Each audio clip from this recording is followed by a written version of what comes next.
Hello guys, আবার চলে এলাম একটা নতুন ভিডিও নিয়ে। আমার ব্যাক ক্যামেরায় দেখতে পাচ্ছ সামনে আছে নিউ মাকালি সাউন্ডে নতুন সেট আপ রেডি হচ্ছে, তোমাদের কাছে আপডেট দিয়েছিলাম।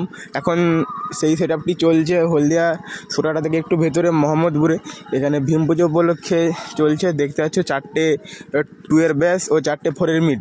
চলো রেজাল্ট কীরকমই হয় তোমাদের কাছে শেয়ার করছি, ভিডিও কন্টিনিউ করতে থাকো।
Contaise